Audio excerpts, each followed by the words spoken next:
Narasain, sa pinahon ng yon, baylo, transparency, at accountability sa gobyerno. Papariwanag ko kung bakit napakahalaga ng mga prinsipyong ito para sa maayos na demokrasya.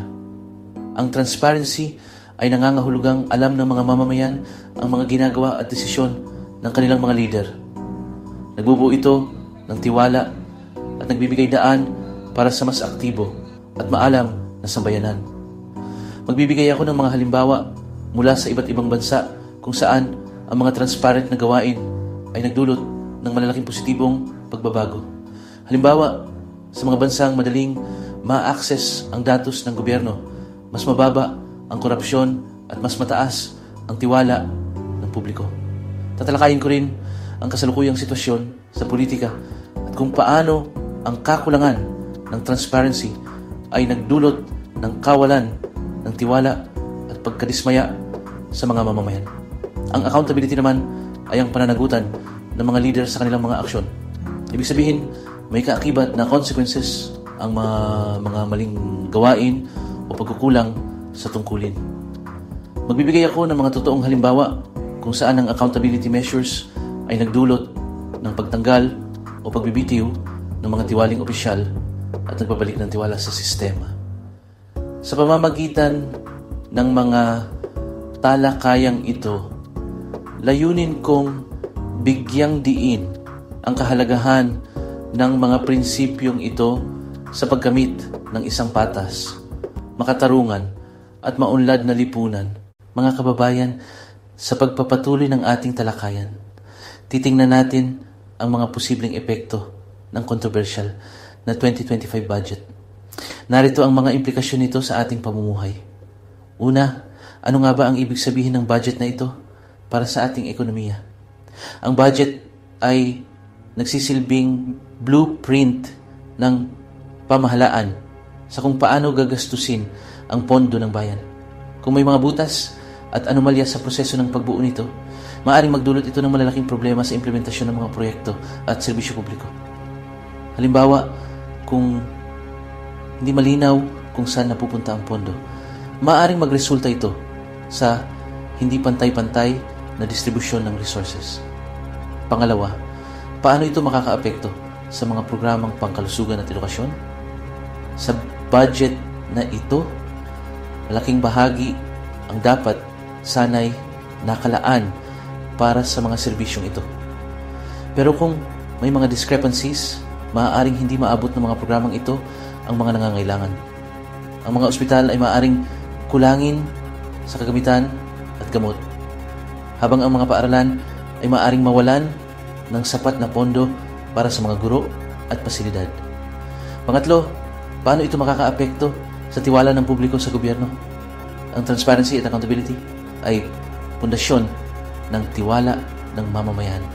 Kung makikita ng publiko na may mga hindi klaradong bahagi sa budget, maaaring magdulot ito ng kawalan ng tiwala at pagdududa sa kakayahan ng mga leader. Ang tiwala ay mahalaga para sa isang maayos at matatag na demokrasya.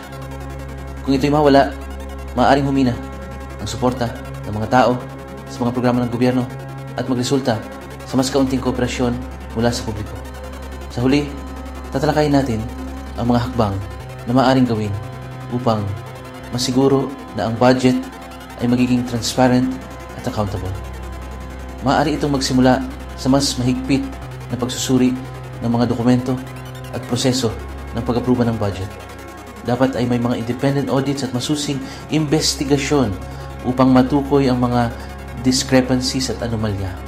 Mga kababayan, ang 2025 budget ay hindi lamang numero sa papel.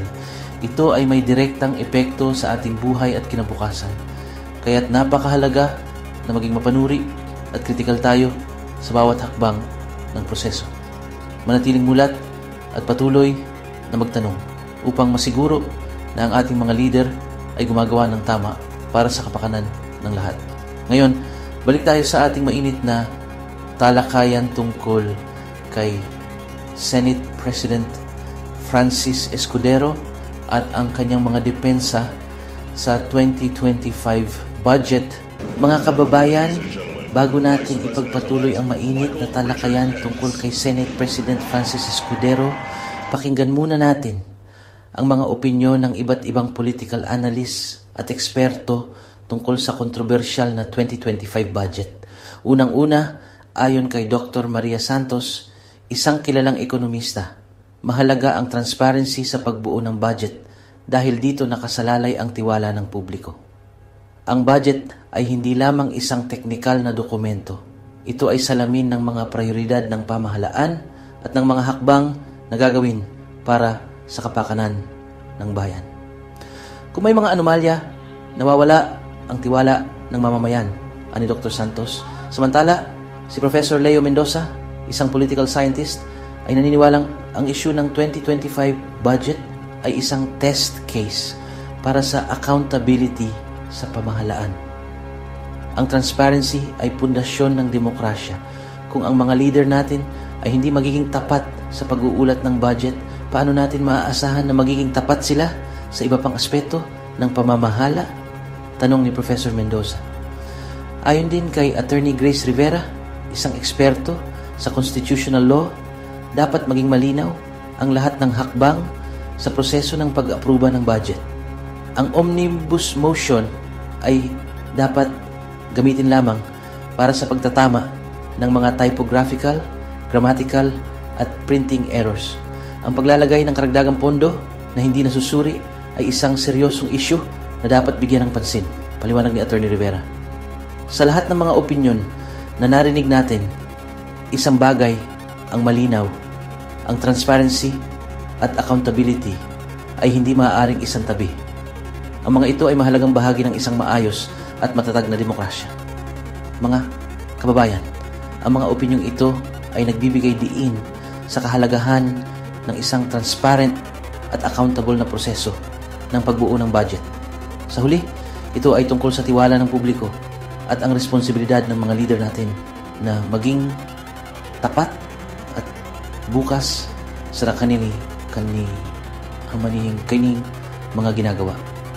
Ngayon, balik tayo sa ating mainit na talakayan tungkol kay Senate President Francis Escudero at ang kanyang mga depensa sa 2025 budget. Mga kababayan, sa gitna ng lahat ng ito, mahalaga ang inyong partisipasyon. Hindi lamang ito usapin ng mga politiko at eksperto, kundi ng bawat isa sa atin. Ang transparency at accountability sa gobyerno ay nakasalalay sa ating pagiging mapanuri at mapagmatyag. Kaya naman hinihikayat ko kayong manatiling mulat at patuloy na magtanong. Alamin ang mga detalye ng bawat issue, magbasa ng mga balita, at makinig sa iba't ibang opinyon. Sa ganitong paraan, mas magiging makabuluhan ang inyong mga desisyon at pananaw. Hindi sapat na tayo'y magreklamo lamang. Dapat tayong kumilos at makilahok sa mga diskusyon. I-share ang inyong mga opinyon at saloobin sa comment section sa baba. Gusto naming marinig ang inyong mga pananaw at suhestiyon. I-like, i-share, at mag-subscribe sa aming channel para sa mas marami pang balita at updates. Huwag kalimutang i-click ang notification bell para lagi kayong updated sa aming mga bagong video. Salamat at ingat. Patuloy tayong magbantay at maging aktibo sa ating pamahalaan. Dahil ang pagbabago ay nagsisimula sa bawat isa sa atin. Hanggang sa muli, mga kababayan. Mga kababayan, welcome ulit sa ating programa kung saan tatalakayin natin ang mga may init na issue sa ating bansa. Pag-usapan natin ang latest na gulo sa politika. Alam kong marami sa inyo ang interesado sa mga nangyayari sa ating gobyerno. Kaya't narito tayo upang bigyan kayo ng mas malalim na pag-unawa. Ang mainit na topic ngayon, si Senate President Francis Escudero at ang kontrobersyal na 2025 budget. Maraming tanong ang lumulutang at tila hindi lahat ay nasasagot ng maayos. Aba, todo depensa. Si Escudero sa budget na ito, parang sariling anak niya Talagang ipinaglalaban niya ito na parang walang kapantay. Wala raw anomalya sa bicameral report o sa enrolled bill. Ayon sa kanya, lahat ng proseso ay nasunod at walang dapat ipag-alala. Pero mukhang hindi kumbinsido si Kabataan Party List Representative Raul Manuel. Marami siyang nakikitang butas sa mga dokumento at proseso. Ayon kay Manuel, ang BICAM report ang pundasyon ng enrolled bill. Kung may mali dito, malaking problema yan. Hindi pwedeng basta-basta na lang palampasin. Kaya kung may mali dito, malaking problema yan. Hindi lang ito simpleng pagkakamali, kundi isang seryosong issue na dapat bigyan ng pansin. Lalo na't nadiskubreng ang mga blanco sa BICAM report, biglang may laman na sa final version. Paano nangyari yun?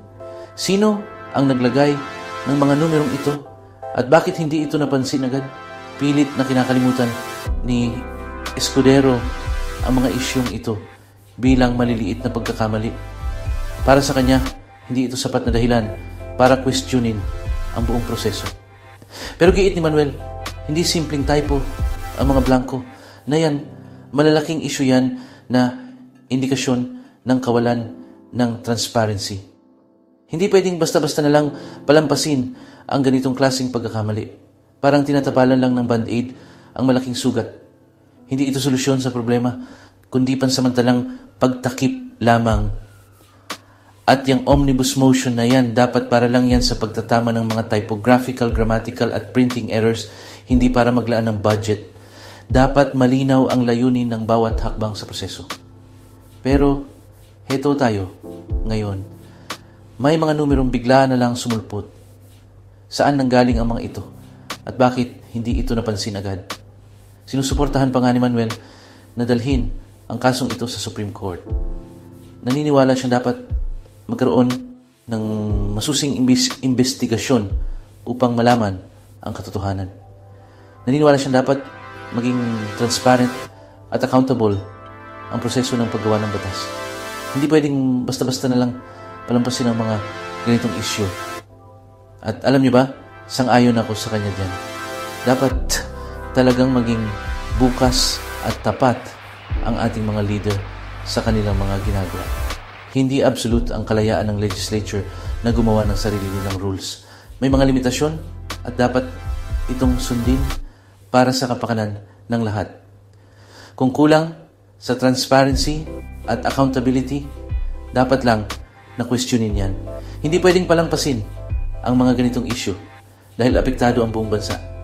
At yan ang ginagawa ni Manuel. Hindi siya natatakot na questionin ang mga maling gawain at ipaglaban ang tama. Sa madaling salita, maraming butas ang depensa ni Escudero at hindi ito pinalalampas ni Manuel. Patuloy niyang binabantayan ang bawat kilos at hakbang ng mga nasa kapangyarihan. Hindi lang ito tungkol sa budget, tungkol ito sa integridad, transparency, at accountability sa gobyerno. Dapat nating bantayan ang mga ito upang masiguro ang maayos na pamamahala. Sa tingin nyo, i-share nyo ang mga saloobin ninyo sa comments section sa baba. Gusto naming marinig ang inyong opinion at mga suggestion. Hanggang sa muli, manatiling mulat at patuloy na magtanong. Salamat sa panonood. Mag-iwan ng komento, i-like, i-share, at mag-subscribe sa aming channel para sa mas marami pang balita at updates. Huwag kalimutang i-click ang notification bell para lagi kayong updated sa aming mga bagong video. Salamat at ingat!